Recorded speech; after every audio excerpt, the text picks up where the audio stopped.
आपल्या लगेच डोळ्यासमोर सगळी प्रतिमा उभी राहते आणि त्या नावाप्रमाणे साजेसं काम त्यांच्या हातून या ठिकाणी घडताना दिसते. एक उत्कृष्ट कथाकथनकार, विशेषतः निवेदिका म्हणजे सूत्रसंचालक आणि युट्यूबर्स, जे तुम्हा सगळ्यांना आवडीचं क्षेत्र, त्याच्यामध्ये सुद्धा मॅडमचं मोठं असं काम आहे. उत्कृष्ट अशा त्या वक्त्या आहेत आणि एक बातमी नाटकांचे प्रयोग त्या सादर करत असतात. एक उत्कृष्ट कलाकार तुमच्या भेटीला आलेला आहे. या कलाकारांविषयी जितकं सांगितलं तितकं कमीच आहे. अनेक पुस्तकं, काव्य त्यांनी लिहिले, त्याचं सुद्धा प्रकाशन या ठिकाणी झालेलं आहे आणि काही काव्य ते लिहित आहेत. म्हणजे लेखिका आहे, कलाकार आहे, वक्त्या आहे, निवेदिका आहे आणि स्वतः मला वाटतं निर्मात्या सुद्धा त्या होतील अशा अपेक्षा या ठिकाणी व्यक्त करू. यानंतर आपल्या विद्यालयाचे उपप्राचार्य कुलकर्णी सर आपल्या कार्यक्रमाचं प्रस्तावित करतील आणि या कार्यक्रमाला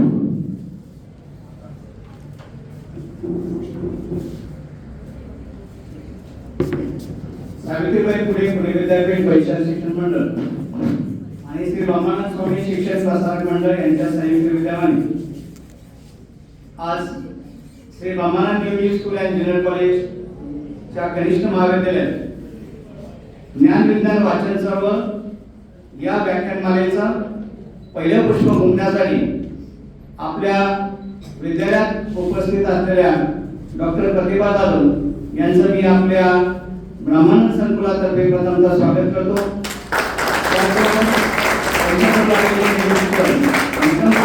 यांचंही स्वागत करतो. विद्यार्थी मित्रांनो, ज्ञान विज्ञान वाचन चळवळ ही आपल्या कनिष्ठ महाविद्यालयात होणारी दुसरी व्याख्यानमाला आहे. यापूर्वी डॉक्टर बाबासाहेब जयकर व्याख्यानमाला झालेली आणि या दुसऱ्या व्याख्यानमालेचं पहिलं पुष्प गुंफण्यासाठी डॉक्टर प्रतिभा जाधव या ठिकाणी आपल्याकडे आहे. मॅडम यापूर्वी 2 वेळा आपल्याकडे येऊन गेले, ही तिसरी वेळ आहे. पहिल्यांदा ज्या व्याख्यानाला म्हणजे आवर्जून बोलले की योग्य बनायची गोष्ट होती की त्या आपण 3 जानेवारीला जो सावित्रीबाईंचा जन्मदिवस आहे आणि विषय असाच होता, सावित्री तू होतीस म्हणून हा विषय होता. आता मुद्दाम वेगळा विषय घेतलाय, महिलांच्या विषयी तळमळ असणार आहे आणि महिलांची जीवन आणि त्यांची पद्धती, जीवन पद्धती असते या संदर्भात मॅडमचे बरेच व्याख्यान आहेत. जिजाऊच्या संदर्भात आहे. नंतर एक नर्सचे मी अरुणा बोलते, तेही व्याख्यान आपल्याकडे झाले. तर हा व्याख्यानमालाचा उद्देश एवढा जे आवडते सरांनी सांगितले की इतर व्याख्यान, इतर शालेय अभ्यासा व्यतिरिक्त तुम्हाला विशेष काही माहिती व्हावी आणि यातून तुम्हाला प्रेरणा मिळून तुम्ही उद्याची व्याख्यान तुम्हालाही प्रेरणा काही शैली विकसित व्हावी. बऱ्याच गोष्टी आपल्याला शिकायला नवीन ज्ञान मिळतं, नवीन प्रेरणा मिळते आणि यातून उद्याचे भविष्य नागरिक होताना आपल्या शाळेचा नावलौकिक यातून निर्माण व्हावा. उद्यातून चांगले विद्यार्थी प्रत्येक निर्माण व्हावे, अभिनेते निर्माण व्हावे, निर्माते निर्माण व्हावे आणि तुम्ही तुमच्या जीवनामध्ये जीवनाचा उद्धार करावा आणि एकूण समाजाचा उद्धार करावा एवढीच अपेक्षा या ठिकाणी व्यक्त करतो. आणि जास्त वेळ न घेता जाधव मॅडमला विनंती करतो की त्यांनी आपलं मनोगत सादर करावं.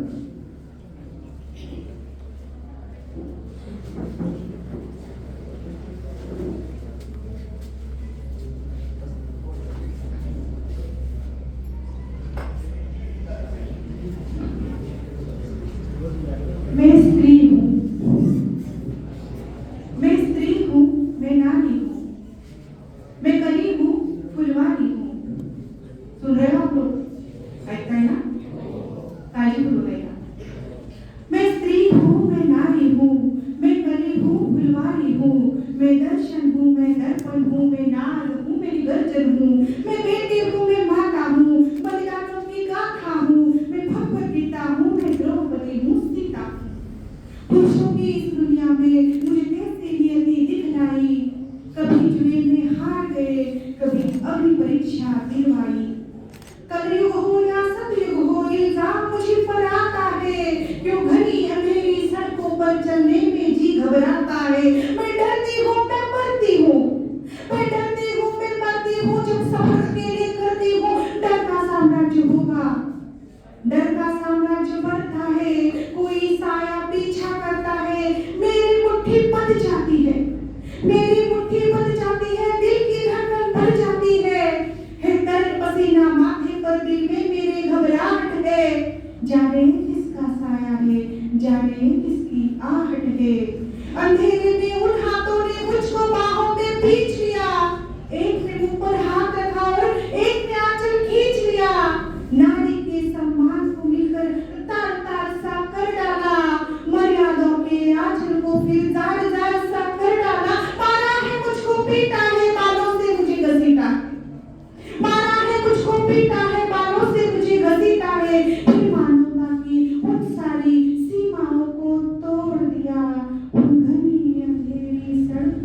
चीख भी मुझसे रूठ गई। जब होश में आई समाज की बातें सुनकर मैं तो टूट गई। परिवार की बदनामी होगी सब यही मुझे समझाते हैं। परिवार की बदनामी होगी सब यही मुझे समझाते हैं। ए नई उम्र के लड़के हैं थोड़े तो बहक ही जाते हैं। तुम लड़की हो दुनिया वाले तुम पर ही प्रश्न उठाएंगे। क्यों कोई नहीं था साथ में, क्यों कोई नहीं था साथ में, क्यों निकली अंधेरी रात में, क्या मेकअप था क्या गहने थे, क्या छोटे कपड़े पहने थे। इन प्रश्नों की भूल भुलैया में सच्चाई कहीं खो जाती है। सब भूल जाओ कहने वालों क्या तुम्हें शर्म नहीं आती है। कैसे भूलो उन रातों को, मुझको छूते उन हाथों को, कैसे भूलो उन तकलीफों को, कैसे भूलो उन चीखों को। मेरे शरीर की चोट तो बस कुछ दिन में ही भर जाएगी, लेकिन मन की पीड़ा सारी उम्र साथ रह जाएगी। सब भूल जाओ कहने वालों, सब भूल जाओ कहने वाले याद रखो। ये आखिरी गलती आपकी भी हो सकती है। कल सड़क पे बेसुध बहन या बेटी आपकी भी हो सकती है।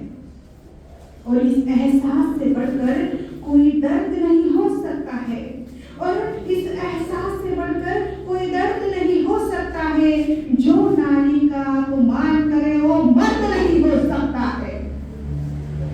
जब सजा मौत की लागू होगी सारे दोषी लड़कों पर, जब सजा मौत की लागू होगी सारे दोषी लड़कों पर, फिर कोई लड़की नहीं मिलेगी खून से लथपथ सड़कों पर।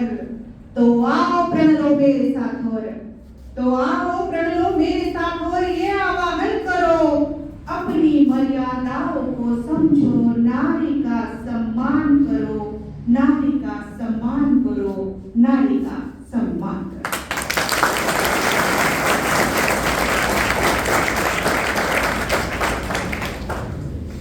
खूप काळजीने एकाग्र होऊन तुम्ही कविता ऐकत होता।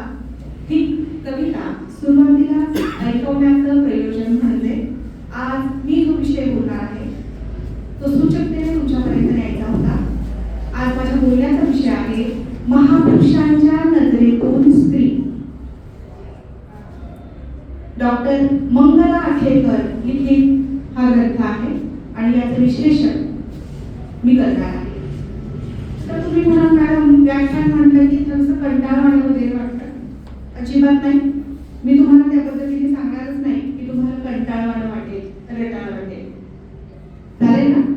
आणि तरीही आपल्याकडे काही आजारी लोक असतात, त्यांना काहीच आवडत नाही, काहीच सुचत नाही, काहीच पचत नाही, त्यांना माहित नसतं त्यांना काय पाहिजे आणि ते अत्यंत अस्वस्थ असतात।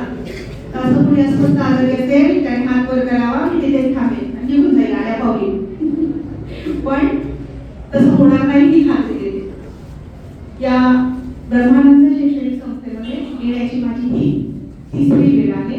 आदरणीय कुलकर्णी सर म्हणाले त्याप्रमाणे मी काय येते वारंवार तुमच्याशी बोलायला येते।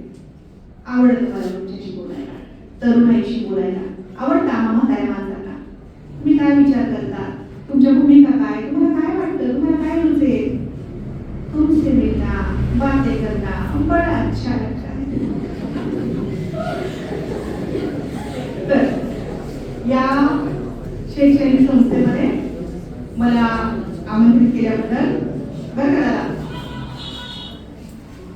या महाविद्यालयाचे प्राचार्य तथा जे अनुपस्थित आहेत पण माझा नमस्कार सांगा त्यांना तथा आज इथे उपस्थित आणि मला निमंत्रित करणारे महिषा शिक्षण मंडळाचे समन्वयक आदरणीय कुलकर्णी सर, जे विद्यापीठाच्या कार्यशाळेत मी वक्ता मेळावा म्हणून म्हणतात त्यातलेच एक आहेत। त्यांना वारंवार वाटतं मी यावं आणि तुमच्याशी बोलावं, बरं काय दादा एकटाच असतो खिडकीकडे बसलेला युनिफॉर्म मध्ये 9:59 झाले असं का करतो 9:59 वाजता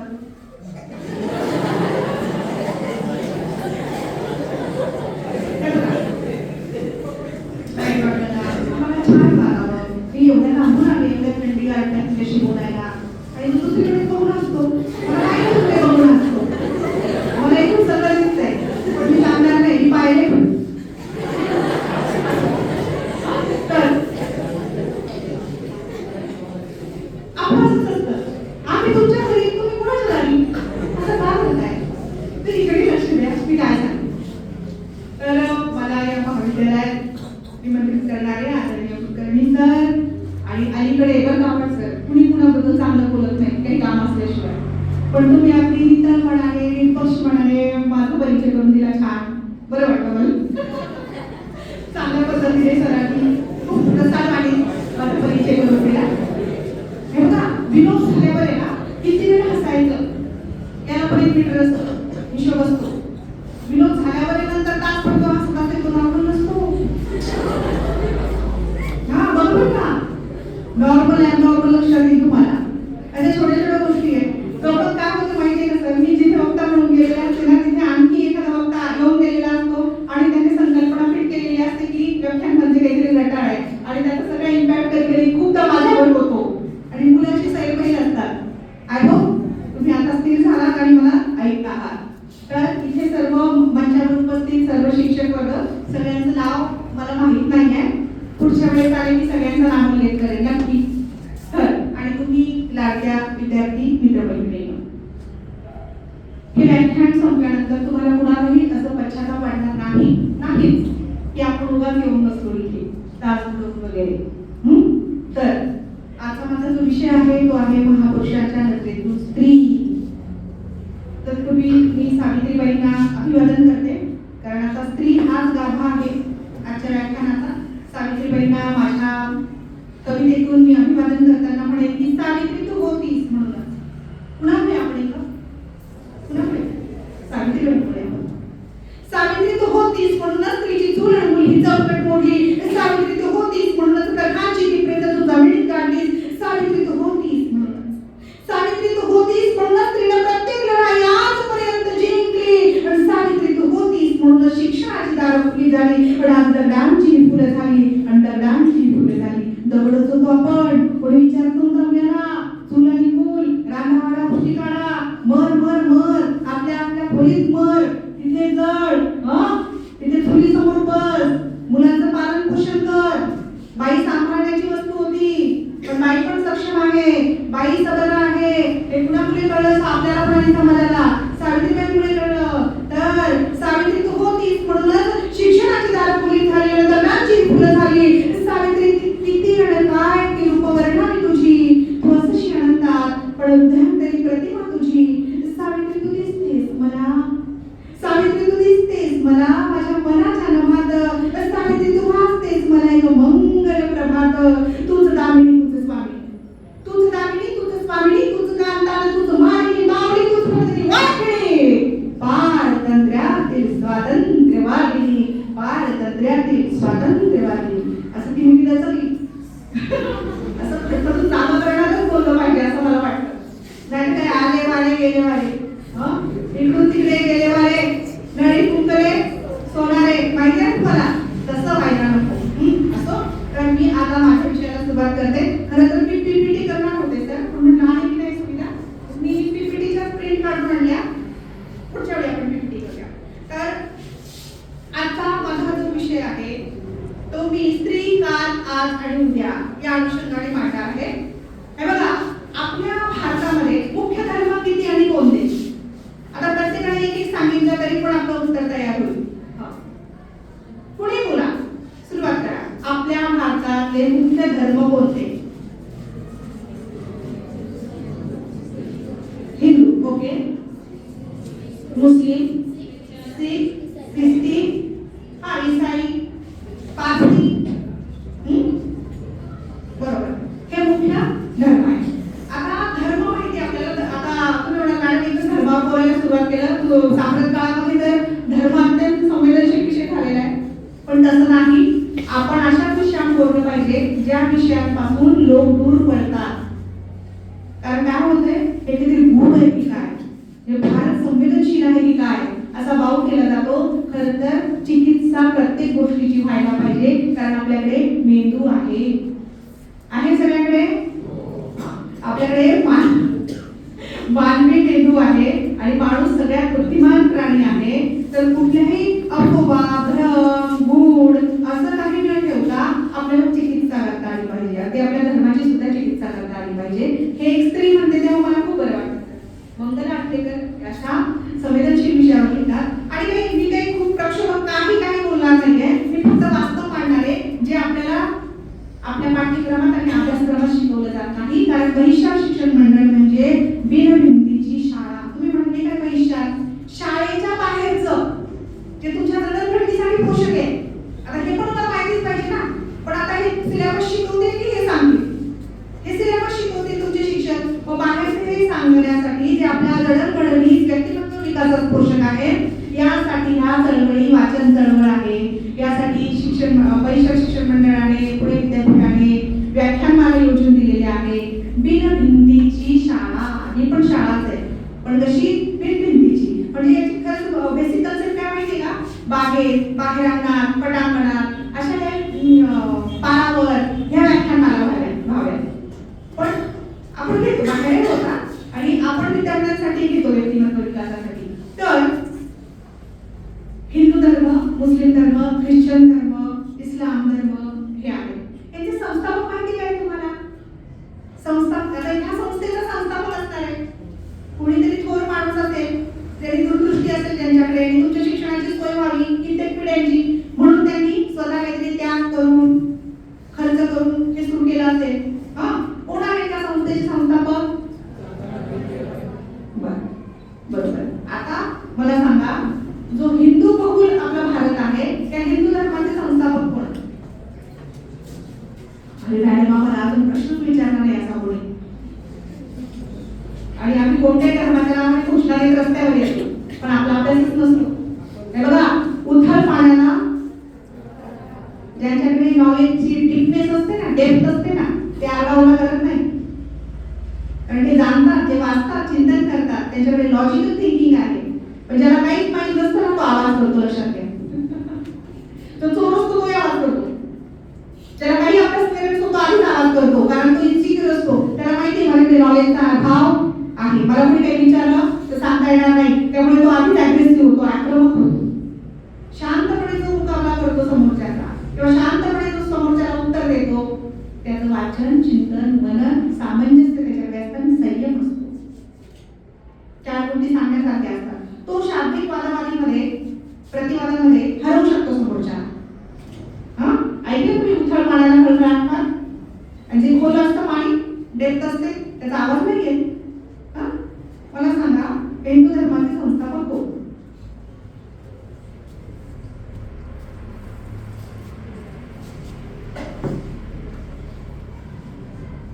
नाही. हिंदू धर्माचा पवित्र ग्रंथ कोणता? बौद्ध धर्माचे संस्थापक कोण? बौद्ध धर्म पण मुख्य धर्म आहे. सगळ्यात प्राचीन धर्म आहे भारतात का? गौतम बुद्ध, तथागत गौतम बुद्ध. आणि बौद्ध धर्माचा पवित्र ग्रंथ कोणता? जनरल नॉलेज नाही, तुम्हाला स्पर्धा परीक्षेला सुद्धा येऊ शकतं. हे जीके आहे. बेसिक आपलं ओरिजिन आपल्याला माहित नाही. बेसिक गोष्टी आहेत सगळ्या. बौद्ध धर्माचे संस्थापक तथागत भगवान बुद्ध आणि त्यांचा पवित्र ग्रंथ आहे त्रिपिटक. ख्रिश्चन धर्म संस्थापक येशू ख्रिस्त किंवा जीसस म्हणतात आणि त्यांचा पवित्र ग्रंथ बायबल. Very good. इस्लाम धर्म संस्थापक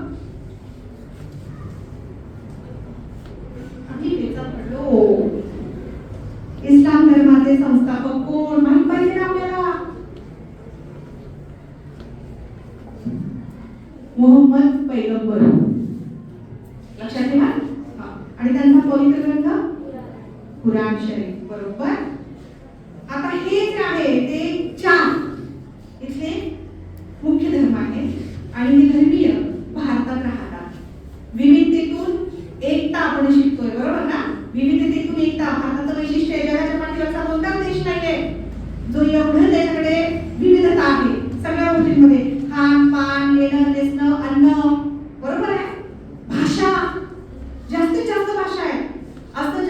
पाठीवर कोणताच देश नाहीये की एवढी व्हरायटी, एवढी विविधता आहे सगळ्या गोष्टींमध्ये, वेश, भाषा, सर्व गोष्टींमध्ये.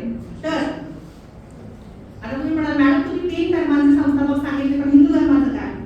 हिंदू धर्माला संस्थापक वगैरे असं काही नाहीये. आता तुम्हाला याचा अभ्यास करावा लागेल बरं का.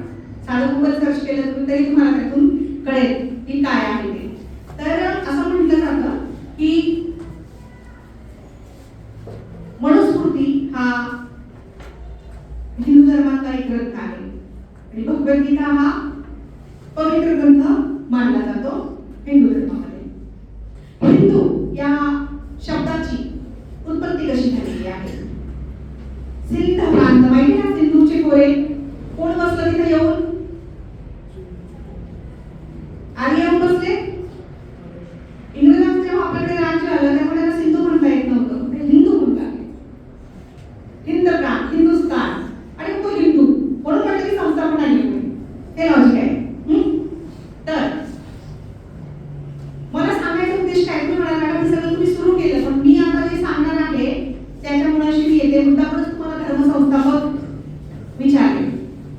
असं म्हटलं जातं की मनु हिंदू धर्माचा संस्थापक आहे, कारण मनुस्मृती त्यांनी लिहिली. बरं, तिथे काय मला आता बोलवं जायचं नाही, मी फक्त ते सॉर्ट आउट करून घेतलं. धर्मसंस्थापक आणि धर्म, मुख्य धर्म. आता सगळ्या धर्मामध्ये बाईला काय वागणूक आहे हा माझा मुद्दा आहे. आता तुम्ही पाहिलं असेल तर सगळ्या धर्माचे संस्थापक कोण आहे? पुरुष. बायसला कुठून सुरुवात होते बघा. सगळ्या धर्माचे संस्थापक कोण आहे? सगळे धर्मग्रंथ कोणी लिहिले?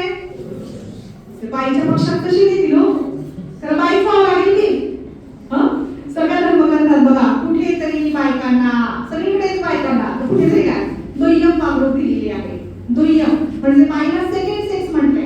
मला वाटतं मी बोलले ना सर सीमांत बोवावर याच वाचन चळवळीत मागच्या वर्षी नाही.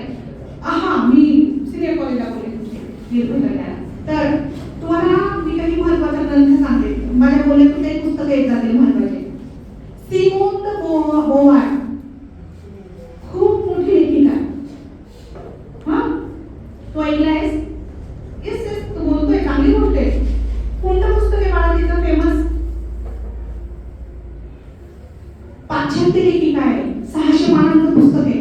मी त्या पुस्तकावर पण बोलते आणि मग ते पुस्तक बरोबर घेऊन येते. हे पुस्तक आणले का मी याच्यावर मी बोलणार आहे. सिमोन द बोवार यांनी द सेकंड सेक्स नावाचं जगप्रसिद्ध पुस्तक लिहिलंय. कोणता? जीकेसाठी लक्षात ठेवा. The second sex. कोण आहे सेकंड सेक्स? आपण. मग सेकंड जर आपण आहे तर फर्स्ट कोणीतरी आहे. कोण आहे फर्स्ट? बघा बरं का किती मोठं नाव दिले तिने त्या ग्रंथाला. महिला सेकंड सेक्स आहे. धर्मग्रंथांमध्ये पण हेच दिसतं. बाई सेकंड सेक्स आहे. दुय्यम आहे बाई, दुय्यम. का दुय्यम? तुम्ही कोण ठरवणार बाई दुय्यम आहे? म्हणजे आपल्याकडे मला गोंधळ असा आहे तिला येत नाही, ती बाई माणूस आहे, तिला काय जमणार आहे, कमकुवत आहे. अरे असं म्हणून तुम्ही काय म्हणायचं? मागेच थांब, आम्हाला संधीच द्यायची नाही. समान संधी मिळाली तर आम्ही पण सिद्ध केलं ना. महिला पण सिद्ध करतात की आमच्याकडे स्किल आहे, कौशल्य आहे, आमची क्षमता आहे. पण तुम्ही पुढे येण्याची तिला संधीच देत नसाल तर ती कशी प्रूव्ह करेल की ती सक्षम आहे? आपल्या समाजाचा हा बेगडी चेहरा बरं का. बेगडी म्हणजे माहिती? बेगड म्हणजे काय? बेगड म्हणजे काय? तुम्ही काय म्हणता माहिती तुला? माहिती आहे तुम्हाला? आता स्पष्ट आवाज येतो मागे. बेगड म्हणजे काय? बेगड एकमेकांना काय सांभाळा ना. इकडे असं काय करता तुम्ही? फ्रान्सहून आले ना की रशिया? मग अगं नोडी खूप छान होती. तुम्हाला सांगता येत नाही? कोणाला नाही होत इकडे? कोणा केलं जात नाही? पुण्याशी संबंधित आहे ना हा शब्द. गुड. तुम्ही का घाबरताय? मी छडीबिडी आणली नाही, फाशीचा दोर पण नाही माझ्याबरोबर. तुम्ही बोलत का नाहीये?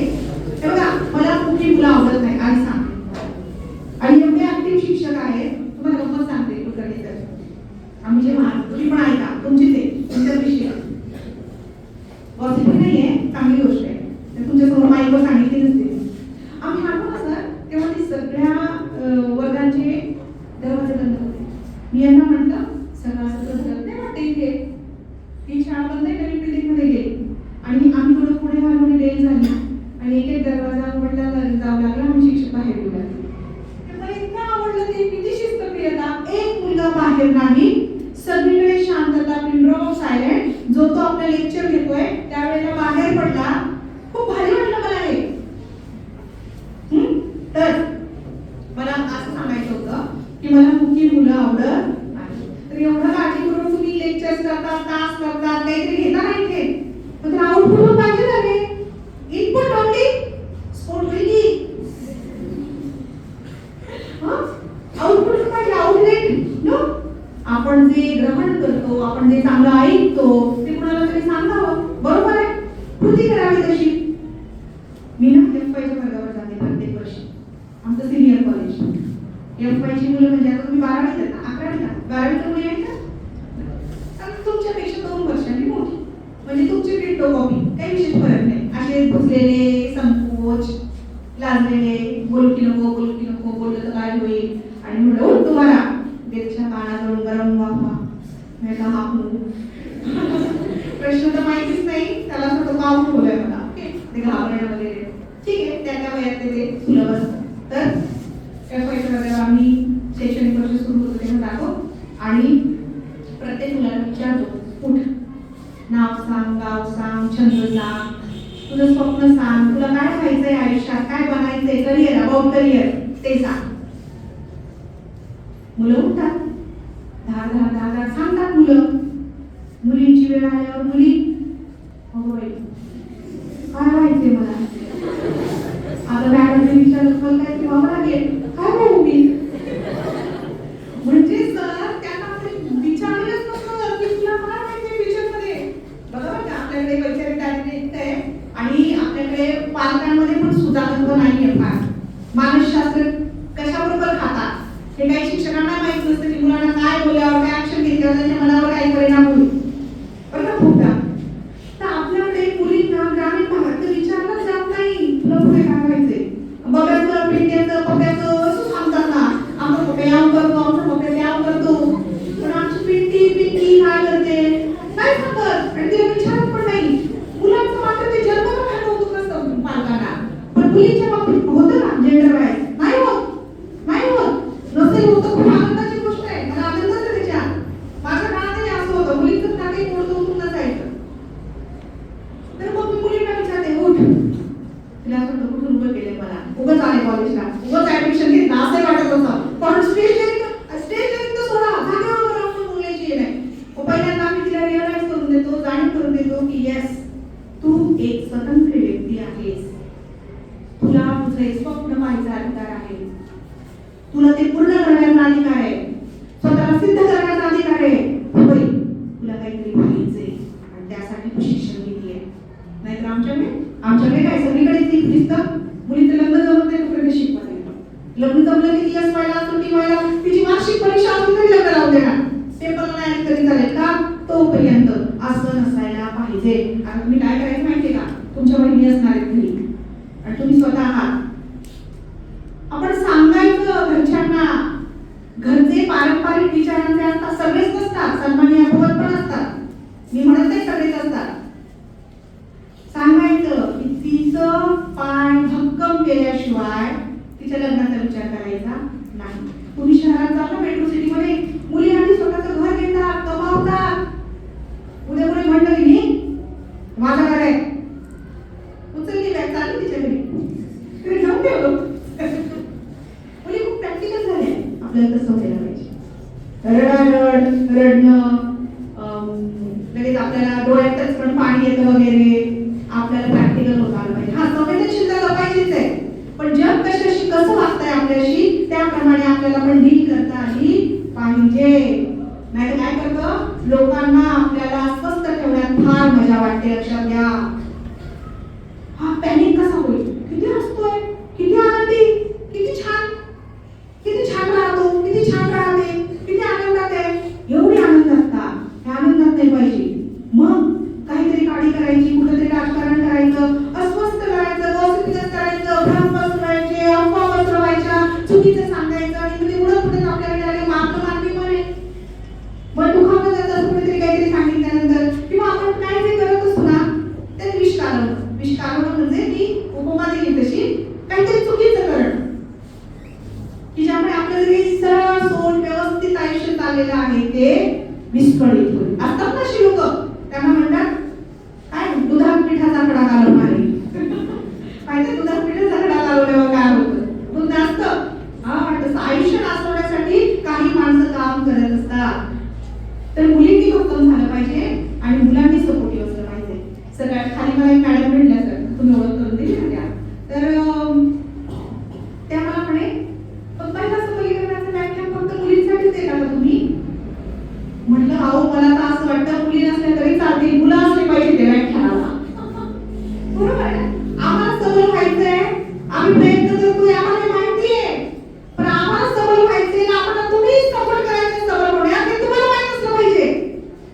Got it?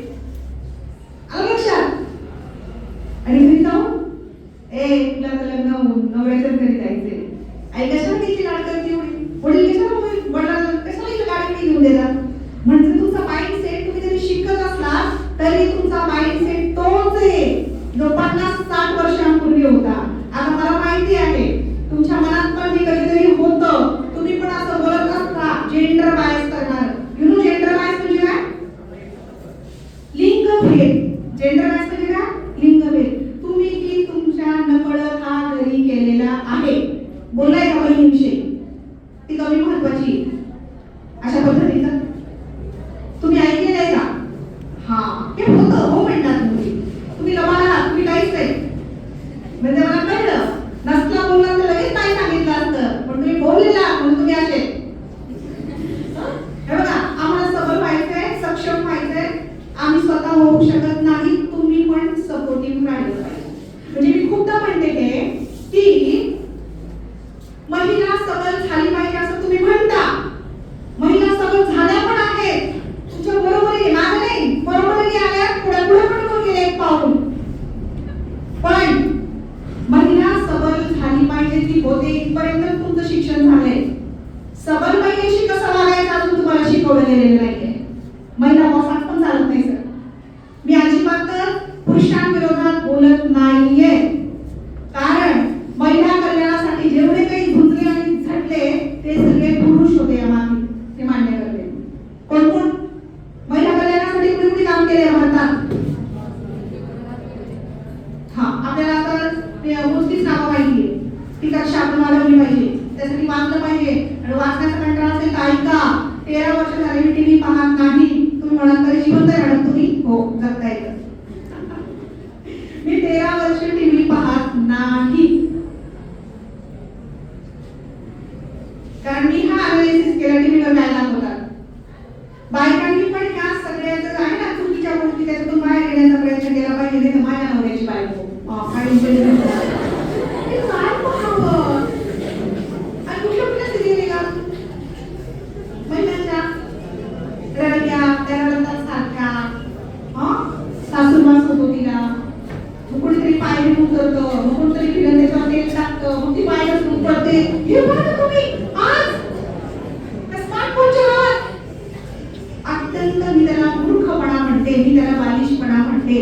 मी अजिबातच त्या सिरियल लागल्या खूप ते कसोटी जिंदगी पासून वगैरे वगैरे होतं ना फार जुनं. हा काही सिरियल आहे. आता महानवमीची सिरियल लागते आणि उंच बाजार उभा नावाची सिरियल होती रमाबाई रानडे. हा तिथे काही भाग मी पाहिल्याचं मला आठवतंय. मग मी करते काय? तुम्ही म्हणाला तुम्ही करता काय अपडेट होण्यासाठी? तर मी खूप ऐकते. कुठून ऐकते? जवळजवळ 24 तासातले 18 तास मी युट्यूबचं ऐकत असते. तुम्ही मॅडम काम केव्हा करता? मी काम करता करता युट्यूब ऐकते. लक्षात घ्या 24 तासातले जवळजवळ 17-18 तास माझे युट्यूब सुरू असेल. सर्च करा आणि इतका माहितीचा खजाना आहे की तुम्ही खूप चांगल्या पद्धतीने साक्षर होता. जगात काय चाललंय टीव्ही कळवते का तुम्हाला? काय चाललंय ते सिरियल कळवतात. टीव्ही हे कोणतरी बोलतंय कोण आहे अस्वस्थ आत्मा? का बोलतोय बाळा? एकट्याचा आवाज येतोय. एक काम करा ते मास्क काढावं येतं ना ते मास्क काढा. आम्हाला कोणाला कोरोना झालेला नाहीये. किती संशय तुम्हाला शेजारच्या माणसावर ना. मास्क लावून बसले बघ तुझ्यावर किती अविश्वास द्यायला. तर आता शांतपणे ऐका आणि खरंच सांगते प्रामाणिकपणे ऐकायचं नसेल एखाद्याला काहीतरी 150-200 मुलं काळजीपूर्वक ऐकताय. एक मुलगा मिठाचा खडा टाकतोय. हा मिठाचा खडा टाकतोय ना त्याला उचलून बाहेर टाकला पाहिजे. तेव्हा आपण शांतपणे ऐकू शकू. तर ज्याच्या शेजारचा आहे त्याने मला फक्त फुटवा मॅडम का म्हणून मी करते बरोबर आहे तू. ओके किती तुटते ना तुम्हाला कळतंय का? नाही तुटते. आमचे शिक्षक आम्हाला सांगायचे तू बोलणारी इथे ये इथे बोलू बघ असं वाटतं त्या बघत वाटायची.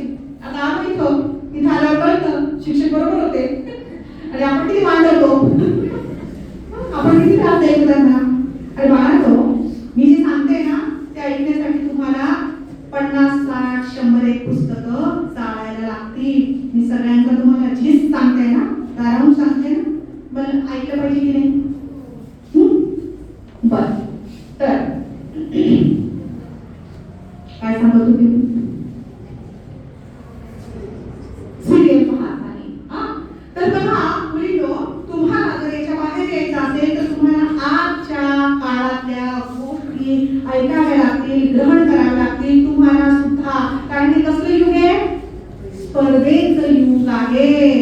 पण आम्हाला इथपर्यंत येण्यासाठी खूप संघर्ष करावा लागला, लढावं लागलं. मी म्हणते तुम्हाला की कोणकोणते लोक होऊन गेले जे महिला कल्याणासाठी काम केलं त्यांनी भारतातले. तुम्ही सांगितलं महात्मा फुले. सतीची चाल कुठे बदलली गेली?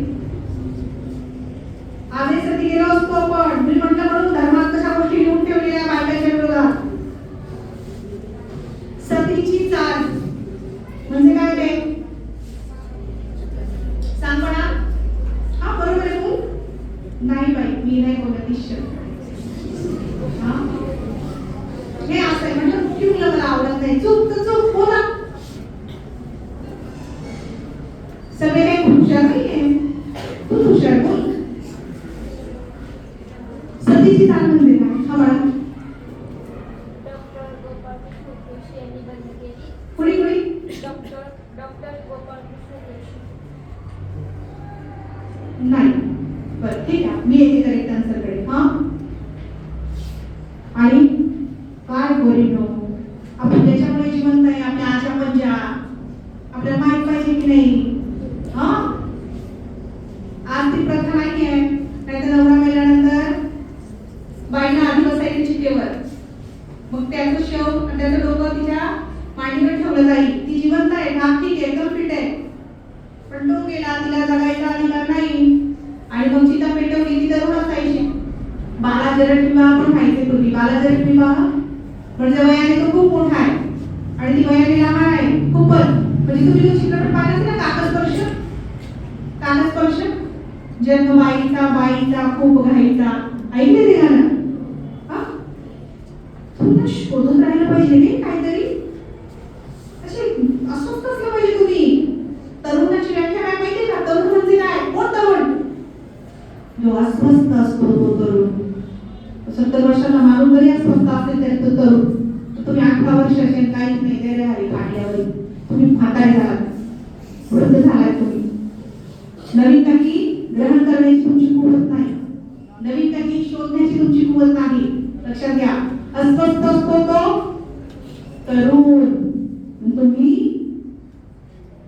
आहात का तरुण? ठरवा आता तुम्ही. मग ती जिथं पेटवली जायची, त्या बाईला चटके बसायचे आणि त्यातून ती बाहेर पडण्याचा प्रयत्न करायची. आपल्याला साधं खरचटलं, काटा टोचला, पोळी करताना आपल्याला पोळी उलटी करताना जरी आपल्याला बरोबर आहे की झटका बसला कसं होतो जीव? आपण चटकन हात मागे घेतो, टचकन डोळ्यात पाणी येतो. काय करू त्या बोटाचं? आणि अख्खी आई ती बाई भासली जाते अख्खी. तर बाईला काय वाटत असेल? आणि पहिलं पाऊल कोणी टाकलं सतीच्या चालीविरोधात? राजा राम मोहन राय. आणि बघा राजा राम मोहन राय तरी ह्याच मातीतले होते. इंग्रज अधिकारी होता एक व्हाईसराय. कोण? इथे इंग्रजांचा काळ होता तेव्हा त्यांनी पण राजा राम मोहन राय यांना हातभार लावला या कामामध्ये. तो तर आपला विचार करताना त्याचा पण नव्हता, कोणी या मातीचा पण नव्हता. म्हणून मी काय म्हटलं की पुरुषांविरोधात बोलत नाही, कारण महिला कल्याणाचे कायदे आणि व्यवस्था बदलण्याचं काम त्या पुरुषांनी पुढे येऊन केले. बायकांना नेहमी मागे ओढण्याचाच प्रयत्न केलाय. खरे ना? म्हणून मी म्हणते मी एकांगी बोलणार नाहीये. तर तुमच्या मनात सुरुवातीला राग असली मॅडम बोलणार म्हणजे मुलीच्याच बाजूने बोलणार, अजिबात नाही. आपल्याकडे एक विवेक बुद्धी असते असावी. सद विवेक बुद्धी. खऱ्याला खरं म्हणण्याची हिंमत असली पाहिजे, खोट्याला खोटं म्हणण्याची हिंमत असली पाहिजे. आपल्याकडे ते मांडण्याची हिंमत असली पाहिजे आपल्याला. तर कोण काय म्हणेल तू खऱ्याला खोटं म्हण, खोट्याला खरं म्हण, असं चालत नाही. तर लॉर्ड बेंटिंग, मला वाटलं तुम्ही काहीतरी लिहून घ्याल, नोट डाऊन करून घ्याल. असे कुणी वक्ते आले यापुढे लक्षात घ्या.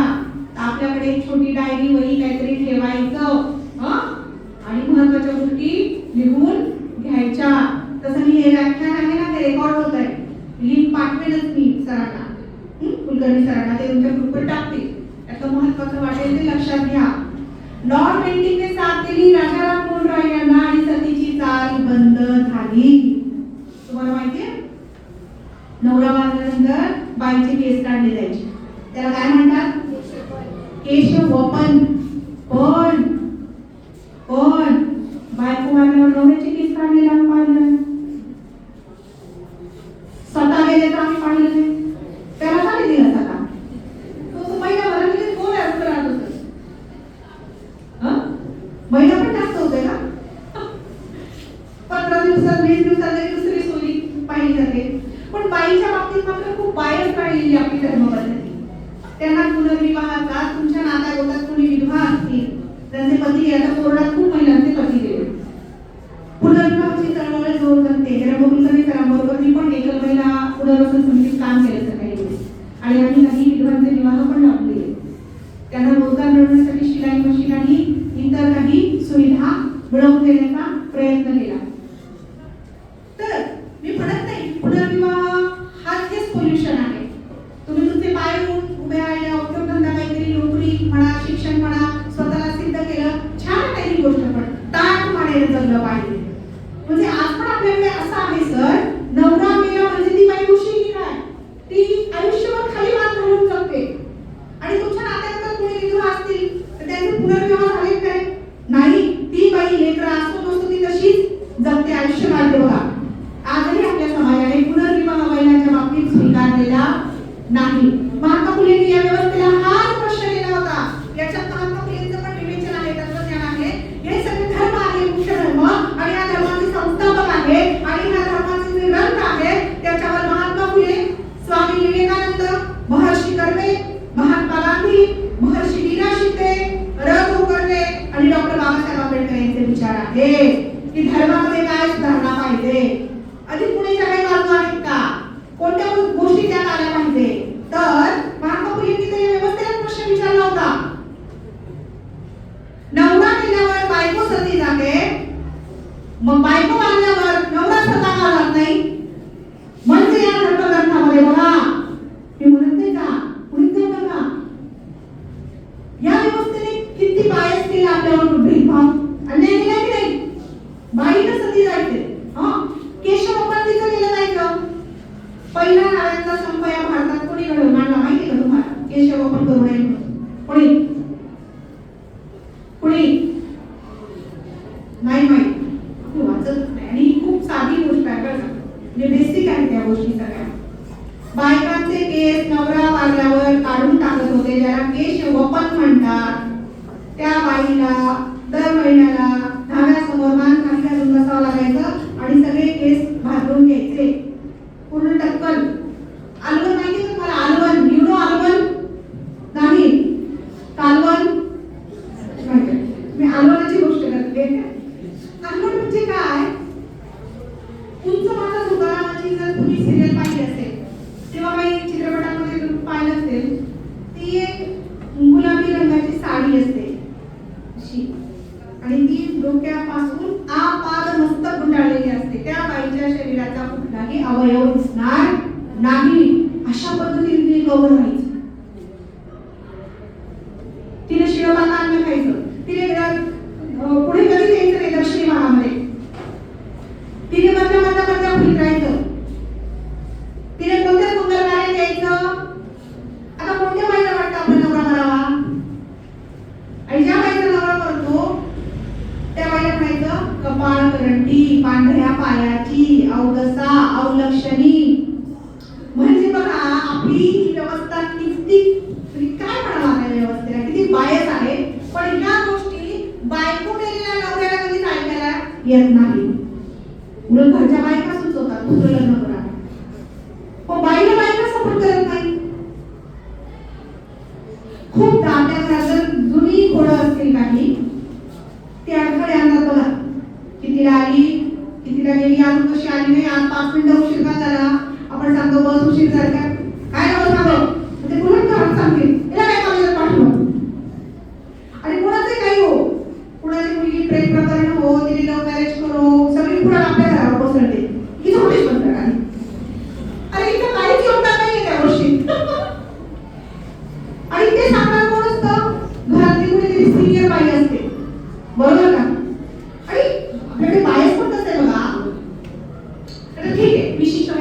तारुण्य सुलभ अशी भावना आहे, प्रेम भावना. आकर्षण वाटतं आपल्याला विरुद्ध लिंगी व्यक्तीबद्दल.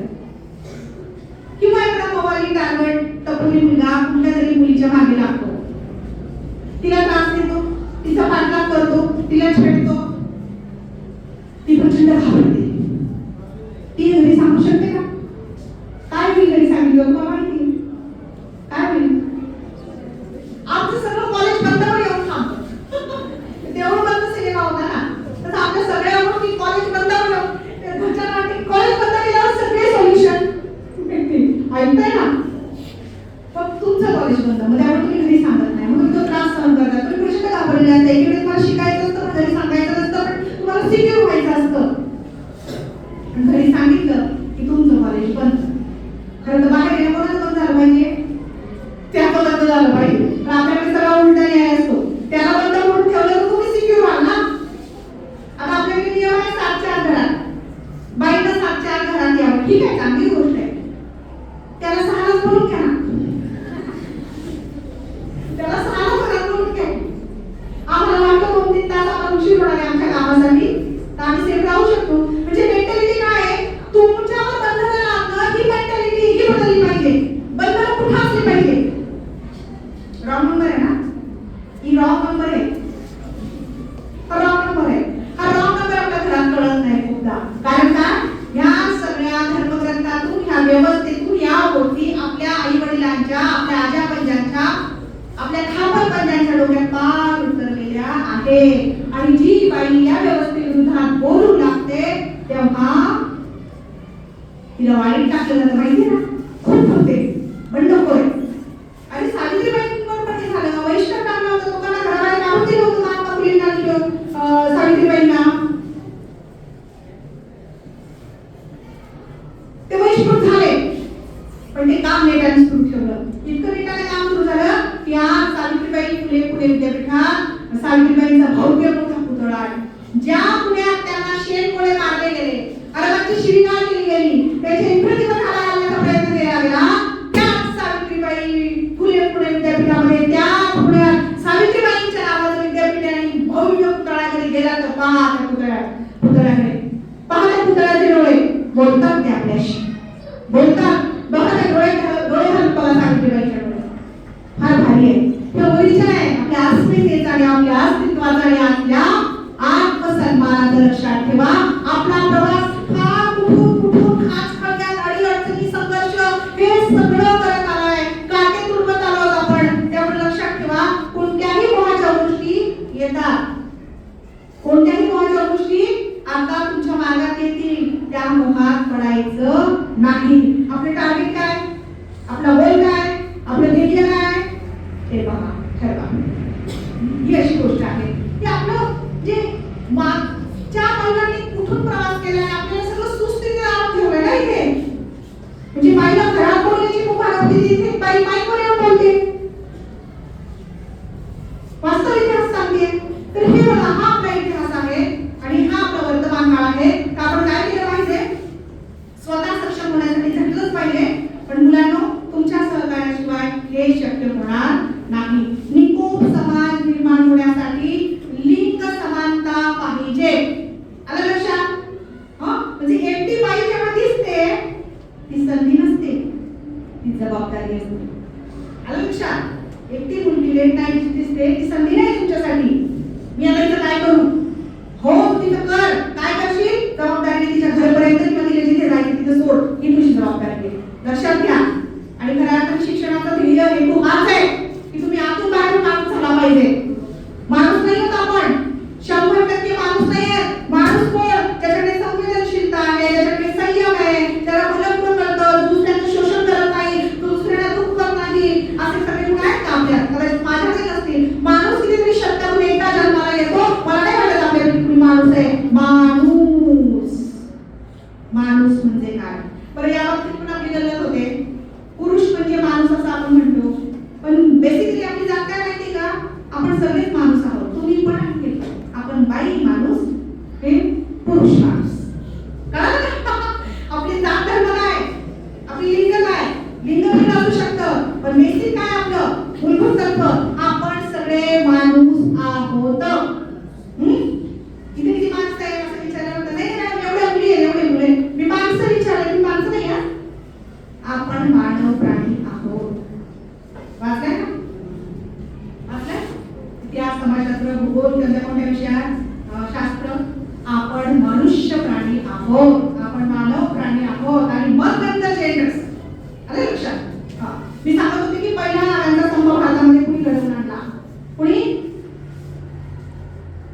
सावित्रीबाई फुले. हे का नवरा गेल्याचं दुःख त्या बाईला आणि म्हणून तिचे केस काढत राहिले होय. मग सगळ्या नाव्यांचा संप सावित्रीबाईंनी घडवून आणला. याच्या पुढे माझा हाय ते केस तुम्ही कापायचे नाही. दर महिन्याला काय तुमच्या समोर डोकं खाली करत बसणार आणि तुम्ही ते केस वपन करणार आहात. आणि तेव्हापासून ते केश वपन बंद झालं. नाही तर बघा किती गोष्टी लिहून ठेवलेल्या आहेत. त्या गोष्टी सगळ्या आपल्या धर्मग्रंथांमध्ये सेकंड सेक्स आहे. सेकंड सेक्स म्हणजे सगळ्या धर्मग्रंथांमध्ये नाही. मनुस्मृती तुम्ही वाचली तर तुम्हाला कळेल की बायकांच्या विरोधात किती आहे. त्यात ढोर गवार नारी सब ताडले अधिकारी. ढोर मागासवर्ग, गवार नारी. गवार अडाणी अशिक्षित. कोण आहे अडाणी अशिक्षित? खालच्या वर्गातली लोक. नारी, नारी तर येतेच. नारी कोण आहे? नारी तर दलिताहून दलित आहे. बरोबर आहे ना? दलित म्हणजे काय? आपल्या कन्सेप्ट क्लिअर नाहीये. मी ती कन्सेप्ट क्लिअर करते. आवाज येत असेल माझा? दलित म्हणजे काय? जे तळले गेले. तुम्ही जाता पाहिले ना? जाता अरे त्या तारा भवाळकर खूप छान म्हणतात. आपल्या अखिल भारतीय साहित्य संमेलनाच्या अध्यक्ष होत्या. थोर लोक साहित्यिक आहेत त्या. त्यांनी रामायण जसं आहे ना तसं त्यांनी सीतायन लिहिलंय. वाचा बरं का? मलाही वाचायचंय. रामायण आहे ना तसं त्यांनी सीतायन लिहिलंय. का बरं? सीतेबद्दल का लिहिलं जाऊ नये? बघा आपल्याकडे वेगवेगळे ग्रंथ आहे ना त्यात पण पुरुषांचं उदात्तीकरण केलेलं आहे. आपल्याकडे जेवढे काही मोठे मोठे ग्रंथ लिहिलेले आहेत ना महत्वाचे पुरुषांना केंद्रीभूत ठेवून ते पुरुषांचे गोडवे गाणारे आहेत. पुरुषांचं कौतुक करणारे आहेत. आम्हाला काहीच अडचण नाहीये.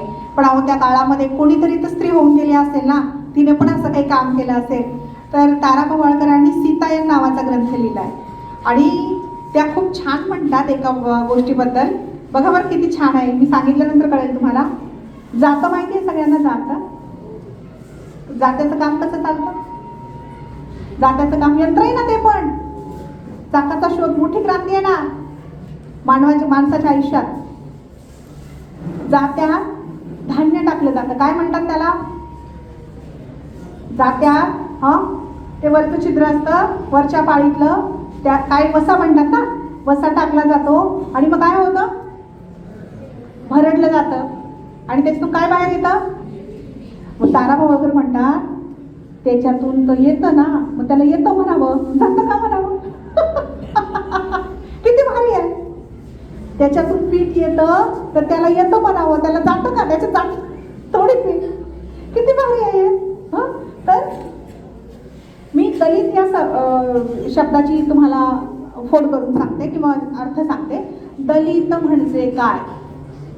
दलित म्हणजे विशिष्ट वर्ग नाही, विशिष्ट जात नाही. दलित म्हणजे जे दळले गेले, भरडले गेले ते. आलं का? व्यवस्थेच्या चाकांमध्ये सापडून ज्यांच्यावर अन्याय झाला, अत्याचार झाला, जुलूम झाला, शोषण झालं, त्यांना पिडलं गेलं, नाडलं गेलं ते दलित. दळले गेले, भरडले गेले. आणि बाई तर कुठेच नव्हती. सगळ्या वर्गातल्या बाया सगळ्यात तळात. बाईला कुठलाही तू वरच्या जातीतली, तू वरच्या वर्गातली म्हणून काही तिला स्पेशल काही ट्रीटमेंट नव्हती. तिला काही उभा नव्हती. सगळ्या बाया एका जातीत दळल्या गेलेल्या. म्हणून म्हटलं आपण बाया दलित होतो. आणि या धुरीणांनी, समाज धुरीणांनी, द्रष्टे व्यक्तींनी आपल्याला याच्यातून बाहेर काढण्याचा प्रयत्न केला. निदान आपल्या धर्माचा तरी आपल्याला अभ्यास पाहिजे. आपला धर्म म्हणजे कोणता? माणूस धर्म. इथे गल्लत होईल ना. आपले धर्म सांगा. मला काय म्हणायचंय? आणि कोणताच धर्म असं सांगतो का रे खोटं बोला, एकमेकाला फसवा, जाळपोळ करा, दंगे धोपे करा, इतरांना त्रास द्या, दुही भाव बाळगा? सांगतो का कोणता धर्म? नाही. सगळे धर्म समतेची वागणूक देतात. आणि आपला बेसिक तुम्हाला माहिती धर्म ही गोष्टच नव्हती. धर्म जो धारण केला जातो तो मनुष्य धर्म. माणूस इतका बेरकी, इतका लबाड, इतका भामटा, तो जन्माला आल्यानंतर त्यांनी त्याचे काय केले? वेगवेगळे कंप केले. आपण जन्माला येतो तर बाळ जन्माला येतं. बाळ यु नो. मरतो तर माणूस मरतो आणि मेल्यानंतर त्याची काय होते? बॉडी होते. इथं येतो का जाती धर्माचं कुठे? तो मोठा होतो तसं त्याला कळू लागतं की मी विशिष्ट जातीचा आहे, मी विशिष्ट धर्माचा आहे, मी विशिष्ट पंथाचा आहे, कारण समाज त्याला टोचतो, त्याला कळत जातं. आपण जेव्हा जन्माला येतो तेव्हा अर्भक असतो, छोटंसं बाळ असतो. बाळ जन्माला आलं किंवा मूल जन्माला आलं असं म्हणतात, बरोबर आहे. माणूस जन्माला आला आणि माणसाने त्याचे काय केले, वेगवेगळ्या टोळ्या केल्या, वेगवेगळ्या जात संप्रदाय या गोष्टी तयार केल्या आणि धर्मांची उत्पत्ती झाली. मग एका माणसाने पुढे येऊन धर्मग्रंथ लिहिले. पण या सगळ्यावर काट मारून मी एवढंच म्हणेन, आपला जो मूलभूत धर्म आहे तो मनुष्य धर्म आहे. तो चांगलं सांगतो, सगळं चांगलं शिकवतो. आणि मी हे नंतर जरी धर्म जन्माला आले ना, त्यांनी पण वाईट संदेश दिलेले नाही आहेत. जीजस, बुद्ध, मोहम्मद पैगंबर, येशू यांनी काय सांगितलंय? मानवता धर्मच सांगितलेला आहे सगळ्यांनी. अरे पसायदानमध्ये काय सांगतात? संत ज्ञानेश्वर काय सांगतात पसायदानामध्ये? म्हणता ना तुम्ही पसायदान? अँड जे खळांची व्यंकटी सांडो तया सत्कर्मी. आणि शेवटी काय मागतात ते? पसायदान कुणासाठी मागितलंय? पसायदानाची शेवटची ओळ काय? सुखिया झाल्याच्या आधी काय? एक म्हणे श्री विश्वेश्वराओ हा होईल दान पसाओ, येणेवरी ज्ञानदेवा सुखिया झाला. पसायदानामध्ये ते या विश्वाची शांती मागतात, सगळे प्रेमाने मागतील जेव्हा विश्वात शांतता नांदेल. बरोबर. मी जवळजवळ 1 तास इथे बोललेले आहे. कुलकर्णी सर, आता मी विरामाकडे येते.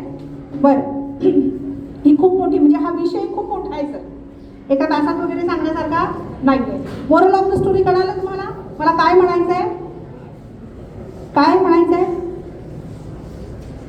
जेंडर बायस करून उपयोग नाही, जात धर्मभेद करून उपयोग नाही. आपण बेसिक मनुष्य आहोत आणि आमची जबाबदारी ती आम्ही पार पाडतोय. तुमची जबाबदारी मोठी आहे आमच्यापेक्षा. तुम्ही आम्हाला पोषक वातावरण द्यायचं. हे तर आमच्यामध्ये खूप स्किल आहे. तू म्हणायचं बाई माणूस येतो बस काय, आमच्यामध्ये स्किल आहे जसं तुमच्यामध्ये आहे काही. आम्हाला पुढे यायचंय, स्वतःला सिद्ध करायचंय. त्यासाठी एक कोणीतरी करू शकत नाही, बरोबर आहे. दोघांचा पण एकमेकाला सहकार्य, आधार आणि सपोर्ट हवा, त्याशिवाय गोष्टी होऊ शकत नाही. वेळेचं टाइम लिमिट आहे म्हणून आपण इथे थांबूया. हे पुस्तक जर मिळालं तुम्हाला लायब्ररीतून, हां, तुमच्या लायब्ररीसाठी मी 2 पुस्तकं भेट देणार आहे. तुमच्याकडे वाचनालय आहे ना? आहे ना? वापरता?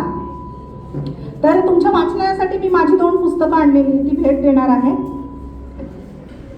आता एवढ्या प्रेमाने जिव्हाळ्याने दरवर्षी तुम्ही बोलवता इथे मला, तर माझंही काहीतरी देणं लागतं. तर माझा हा कथासंग्रह आहे 10 महिन्यांचा संसार. सर, कोरोना एकल महिलांच्या मुलाखती घेऊन लिहिलेलं पुस्तक आहे की त्यांना कशानंतर समाजाने वेदना दिल्या. मी आत्ता जे बोलले ना माझ्या भाषणात, त्यांना कसं ट्रीट केलं गेलं. त्यातल्या काही हारल्या, काही कोसळल्या, काही कोलमडल्या, काही उभ्या राहिल्या. सर, ही सगळी कहाणी याच्यात आहे. 10 महिन्यांचा संसार. त्यांच्या खऱ्या खऱ्या कहाण्या, वास्तव कहाण्या. दुःख काय असतं आपल्याला माहितीच नाहीये. आपण आपल्याच गोष्टींवर, अभावांवर रडत बडत बसतो. पण ह्या बायका ज्या आहेत ह्या परिस्थितीशी सामना करताय आणि ताठ मानेने उभ्या आहेत. आणि दुसरं आहे, दैनिक सकाळमध्ये मी कॉलम लिहित होते. आता पण सकाळला माझा कॉलम सुरू आहे. दैनिक सकाळमध्ये मी अंतर्नाद नावाचं कॉलम लिहित होते. त्या सगळ्या लेखांचं एकत्रित हे संपादित पुस्तक आहे. हे मी तुमच्या वाचनालयासाठी भेट देते सरांना.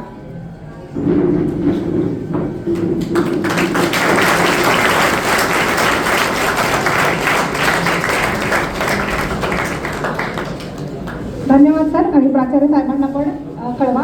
त्याच्यानंतर शेवटाकडे मी येते. आणि थांबायचं ना बाळांनो आपण? माझी नाही थांबायचं, मला पुढचं व्याख्यान आहे. हां, तुम्ही थांबा, मी जाईन.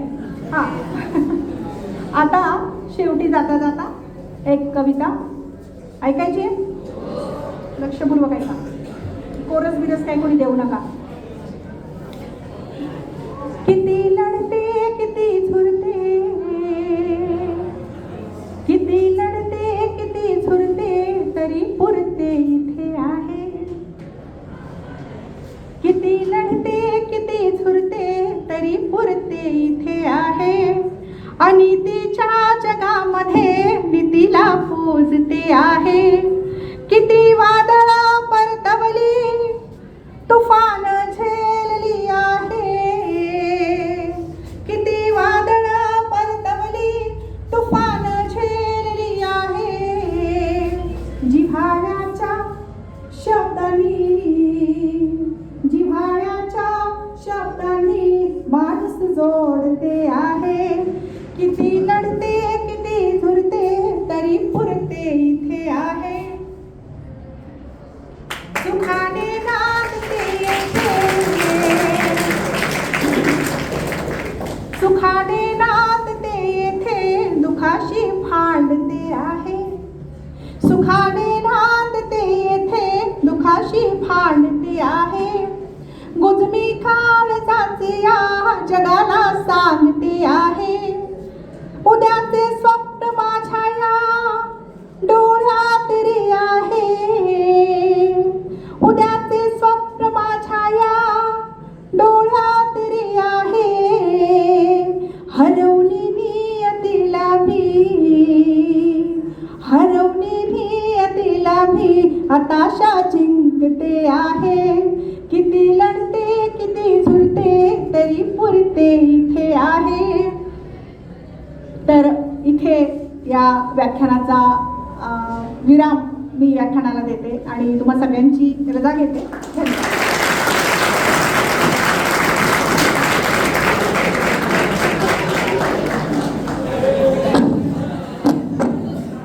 अतिशय सुंदर अशा शब्दामध्ये हे व्याख्यान या ठिकाणी सुरू होतं.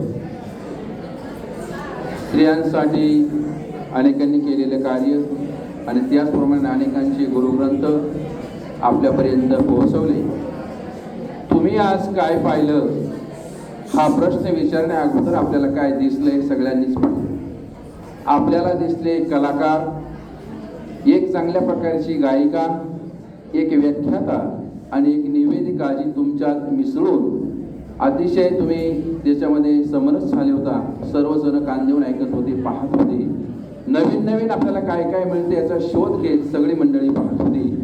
आणि म्हणूनच मॅडम या सगळ्या गोष्टीवर मला म्हणावंसं वाटतं, मिले सूर हमारा तुम्हारा, मिले सूर हमारा तुम्हारा, तो बने सूर हमारा. पुढच्या वर्षासाठी सुद्धा मॅडम तुम्हाला निश्चित आमचे सर निमंत्रित करतील. आमच्या विद्यार्थ्यांनी सुद्धा सुंदररित्या ऐकून घेतलं. कार्यक्रमाच्या शेवटाकडे आपण जातोय, भरपूर उशीर झालाय कारण ही मोठी मुले जास्त वेळ शांत बसणं त्यांना शक्य नसतं. तरी सुद्धा तुमचं त्यांनी अतिशय व्यवस्थित ऐकून घेतलं. मी आमच्या कॉलेजचे सर्व सिनियर शिक्षक कुलधरण सरांना विनंती करतो की त्यांनी थोडक्यात या ठिकाणी आभार प्रदर्शन करावं.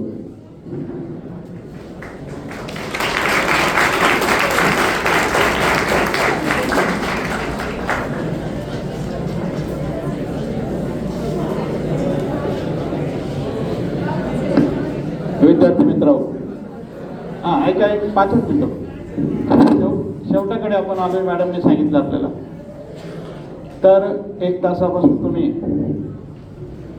सावित्रीबाई फुले विद्यापीठ पुणे बाई शाला या व्याख्यानमालेचं पहिलं पुष्प या ठिकाणी डॉक्टर प्रतिभा मॅडम यांनी गुंफलं. अतिशय कमी वेळामध्ये त्यांनी आपल्याला मार्गदर्शन करण्याचं काम केलं. मुलींच्या बाबतीत तर मी असं म्हणेन का 2 द्या आणि 2 घ्या, म्हणजे एवढं त्यांनी तुम्हाला उपयुक्त केलं का आपण कसं असलं पाहिजे, सबळ कसं असलं पाहिजे. आत्ताच्या प्रसंगाला किंवा आत्ताच्या युगामध्ये जगताना आपण किती निर्भीडपणे जगलं पाहिजे याचं त्यांनी अत्यंत मार्मिक पद्धतीनं तुमच्यापुढं मांडण्याचा प्रयत्न केला. मॅडमचे मी या ब्रह्मानंद संकुलाच्या वतीनं मनपूर्वक आभार मानतो. त्याचबरोबर त्यांच्या समवेत आलेले निकम सर त्यांचंही मी या ठिकाणी मनपूर्वक आभार मानतो. त्याचबरोबर आपल्या ज्युनियर कॉलेजचे उपप्राचार्य कुलकर्णी सर यांनी खरोखरच ही व्याख्यानमाला गेली 5-6 वर्षापासून ते झटत आहेत. प्रत्येक व्याख्याता आणणं, त्याचा वेळ घेणं हे कठीण काम असतं आणि ते काम या ठिकाणी ते मनापासून करतायत. त्याबद्दल मी त्यांचंही या ठिकाणी मनपूर्वक आभार मानतो.